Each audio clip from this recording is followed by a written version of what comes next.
Hey everyone.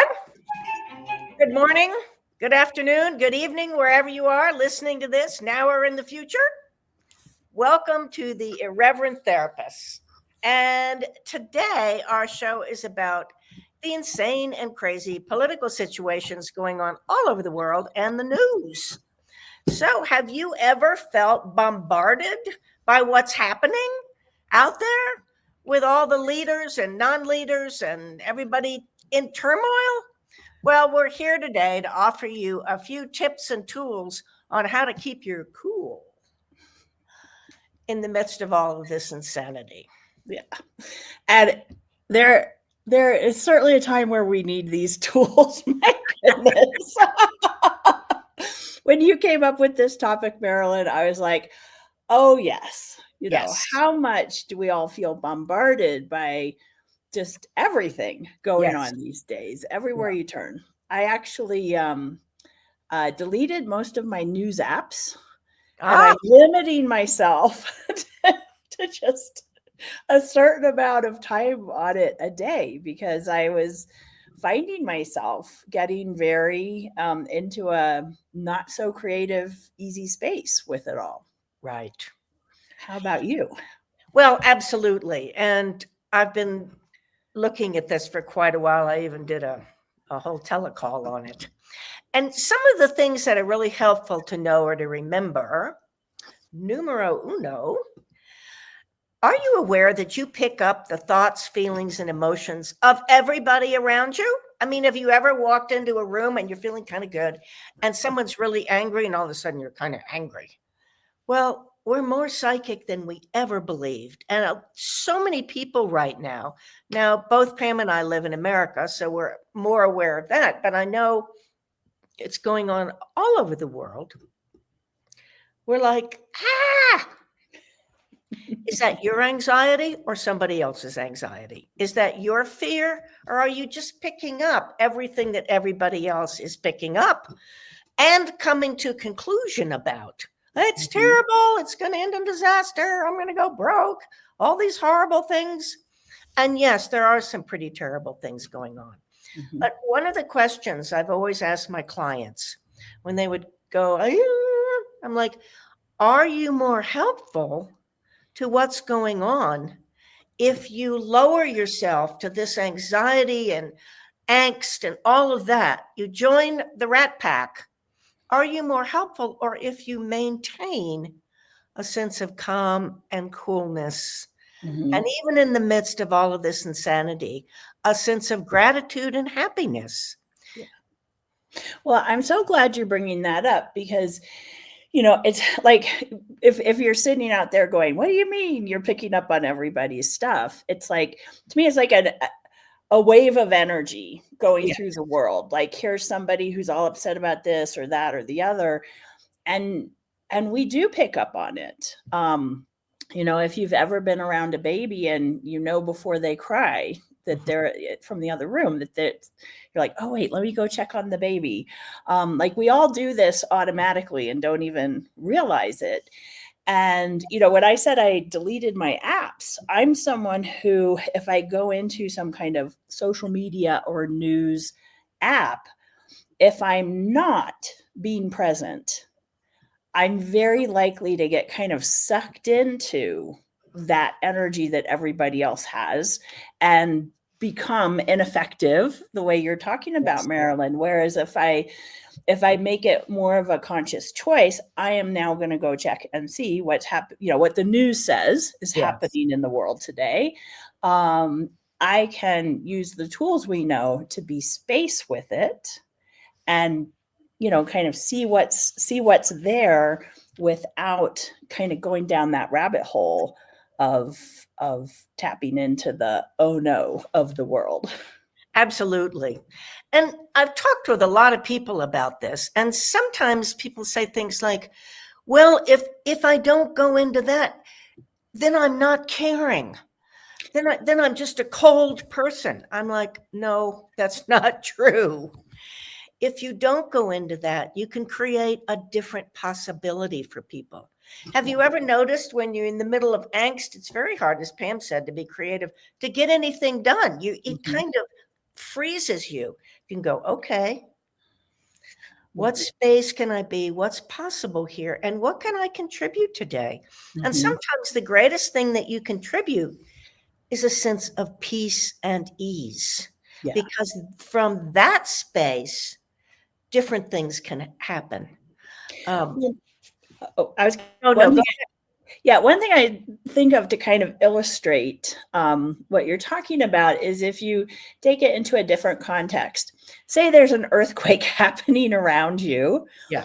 If you're someone who goes to panic, how well can you take care of yourself, your family, anybody Yes. else around you Yes. to do to do the things they say to do in an emergency. Whereas if when the earthquake's happening, you are able to keep a sense of yourself and presence and space and okay, this is going on. What's required here? I'm grabbing this kid, and you just take care of what's required in the moment. And so the same thing applies to, when it's more of your emotions or the energy you're being and the people around you. And, there's not like, it's not the same kind of crisis as an earthquake, but it's, definitely there's in many parts of the world, things going on that our bodies and our systems react to in Yeah. that same way. Yes. And one of the things you can ask, and I ask this because I still go into it at times. Oh my gosh, I can't believe they're doing this. That's just wrong. And stuff that's going on, some of it is just wrong. And I'm not going to say going to right and wrong, just to be aware, and going into anxiety actually cuts off your awareness. But another thing you can ask is this relevant to me? And that doesn't mean you're cutting yourself off from doing anything. It means that you're cutting yourself off from things that actually can disrupt you and disturb you that aren't all that relevant, because some of it's not relevant to you. Mhm. And it doesn't help you to see, I'm so powerless about the fighting in Sudan. Well, maybe we are. But when you say that, you can't ask a question at all. Is there Mhm. something I can be or do about this? Yes, no, not right now. Okay, now what? Now, what can I be and do to create greater in my life? You're not being selfish if you say that.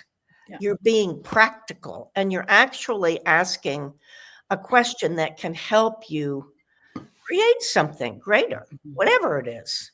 Well, and that makes me think of another tool that I'm using a lot these days, which is, when I do see something on the news or I'm having a conversation with somebody about it, it's anything I've ever been or done in any lifetime Hmm. that allows this to exist or that created this, because it's like we all have choices we make. And, Yes. maybe you're not someone who looks at lifetimes. I am, but it's like anything I've done to create a world in which the kinds of things going on that don't work for me and that I'd like to have changed, that's going on. I can energetically destroy and uncreate anything I had to a part in creating it. Right. Or what, like Marilyn was saying, what can I be or do that would create something different? And you might think, oh, well, if I'm sitting in my house in the US and there's something else going on in the other part of the world or in another part of my country, how can me asking these questions create any change? Yes. Well, and to me, it creates it in a lot of ways. One, like Marilyn already talked about, is when you shift the energy you're being, that starts impacting everyone around you. Yes. So it's Say like that again, Pam, please. okay, when you shift and change the energy you're being, that impacts everyone around you. So you can be this beacon of space and possibility and choice and not being the effect of things, suddenly people in your family, your coworkers, it's like this energetic ripple that goes out and starts creating something different. And guess what? If enough of us are choosing that, Yes. it actually starts creating change. Also, when you're being that space, you can see, oh, hey, here's something I heard of that I can contribute to, someplace I can go take some action that actually will contribute to creating change. Yes. But when you're in that freak out place, you can't see that. You're just in survival mode trying to, oh my God, what am I going to do? I'm so at the effect of all of this. And that recognizing that you actually have a power and potency to create different than what's going on can be huge in terms of your own well-being and the change you can create in the world. Absolutely.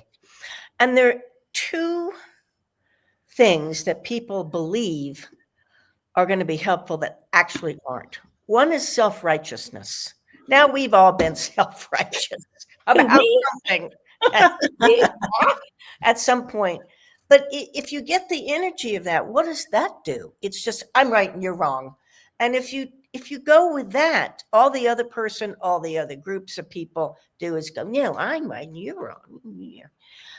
So that doesn't work. And neither does fighting. Mm-hmm. We actually have this idea that if we use violence and fight against, it's going to make a change.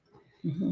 No, it's just going to perpetuate fighting and violence and all of those kinds of things. Now, I'm not saying that it's wrong, if somebody's beating up somebody, that someone doesn't come and intervene, but just get the energy of that. It's very, whereas as Pam was talking about, if you be space and you be kindness and gratitude in the face of all of this, you offer a different possibility, and the people around you have the choice to change and go, oh, wait a minute. And from calmness, you all can create something different.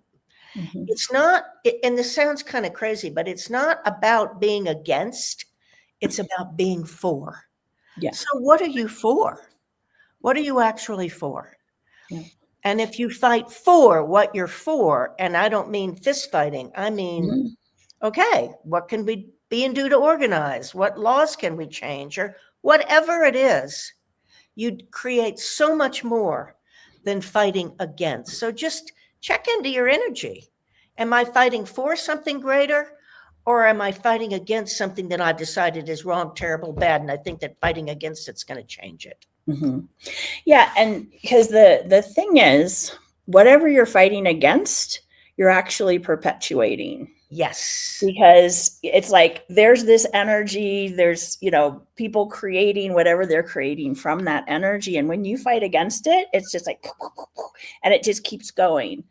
If you change the energy of what you're being, there's nothing for them to fight against. Yes. And it actually can start creating something very different. And I want to go back to something you said, which is, if I don't get all upset about this, that means I'm not caring.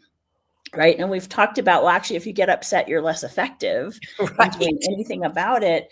But we do tend to feel like those, charged emotions show we care, and that we need that energy to get anything done and to change something, to fight what's going on. So what if you choosing to be a different space, and you choosing to not go into that kind of reaction, Right. it doesn't mean you're not caring. It means I'm going to be the most effective I can be with this, because if I'm not fighting it, I'm also not perpetuating it, and I can be an energy that comes in, and like Marilyn said, people go into question because they're like, you're not reacting the way I would think you should react, given, what I've decided about you from how you look or the people you associate with. Like there's so many things like that go on, and you can have a different perspective on it, where you still take action and make choices and take action to create the world you would like to be living in. Right. I would like to be living in a very different world than what we're creating now. But knowing that I can choose to be make changes myself with my energy and my actions, that can create something different in the world. That's what inspires me, and that's what allows me to go look at the news without going down the rabbit hole. Because I'm like, instead of I can go to, so what can I be that would create something different? What do I know? Who can I Yes. talk to? Where can I go? What can I create that's gonna create something different on this planet? And notice Pam just had like 5 different questions. When you're or fighting against, you cannot ask a question and you cannot be aware of possibilities. Mhm. And that's what's going to create the change. Yeah. When going back to, are you the effective, or when I said, is this relevant to you or me or whomever? Mhm. If you can go, wait a minute, what else is possible? Okay, grocery prices are up. What can I be or do? Where can Mhm. I contribute in this particular situation? Whatever it is, if you're just space and ask questions, you can be effective in your life and you can be effective in other people's lives, which I think is what pretty much everybody who'd be watching this desires. I would like to be effective here and not the effect of. Yeah. Well, and one thing I think of, I've heard many people over the past few years, there's been many things that have been polarizing Yes. in recent years. And I know people who, with their families are like, well, we just don't talk about that. We just Yes. can't go there, whether it's politics or back in the COVID days or, whatever, where their family members or friends have very different points of view than they do. Mhm. So, that's one way of handling it, where you say, I just won't go there. I just won't talk about it, Yes. whatever. Or I'm going to talk about it and we're going to fight. They kind of have this either or thing going on. And what Marilyn and I were just talking about, of asking questions, that can be an amazing way of shifting the energy in a group. Because say you are with your family and somebody brings up the politics or the whatever, and you can tell everyone's starting to kind of go into their corner where they're going to fight from, what questions can you ask? And so one of the things we talk about is, a question isn't a point of view with a question mark attached. Right. A question is something that really creates more space and opens up possibilities. And Yeah. so, I wonder, if it weren't that, what could be possible? If we weren't assuming this, what might we be aware of? Or Marilyn, you're really great at coming up with some of those kinds of questions. Well, one of the things is, why don't you see things my way is not a question. So just get really clear on a question in a situation like Pam was talking about could be something like, well, could you tell me more about what brought you to this point of view? I'm really interested in where you came up with this, or what it means to you, or what happens if you have a different point of view. If you can get people to begin to talk about what's going on with them, and not in a necessarily justifying way, but, oh, I'm confused. Tell me more about that. Yeah. Then you can really create some change.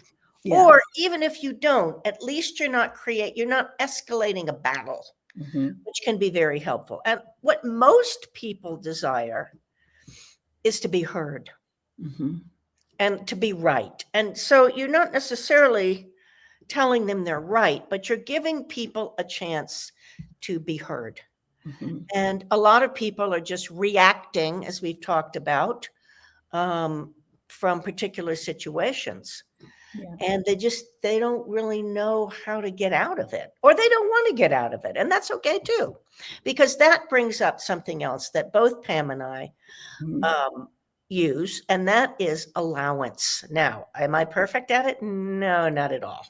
But what is allowance? Allowance is everything, and everyone else's opinion is just an interesting point of view. Allowance is, oh, the sky is blue. Oh, the sky is black. Oh, the flower's blooming, or the flower's dead. But without having that charge and that emotion to it. And if you can actually step into an energy of allowance, the world relaxes. And if you're wondering, what is this allowance stuff? There's a book by Gary Douglas called The Gift of Allowance, Which is which to me is like awesome. a handbook for Yes. using interesting point of view as a tool. Yes. It would be a great resource for you, no matter what it is that's going on in the world that's Yes. aggravating you. Yes. And you could get it like as an audiobook on things like Audible or Kindle, as a book, ebook. You can buy the book, a physical copy. But that's a great thing. And, one of the questions I like to do, whatever is going on, whether you're talking to an individual or a group, is, I just wonder what else might be possible here. Yes. Is there something we haven't even considered that, Yes. that could create something different? Yes. And that kind of takes everybody off their own point of view and puts them into question. And from that space of question, it's harder to have a fixed point of view. Yes, absolutely. Absolutely. Yeah. So go forth and be the beautiful space you can be and choose what's going to create greater for you. Yeah. Bye, everybody. Bye. Thanks for joining us.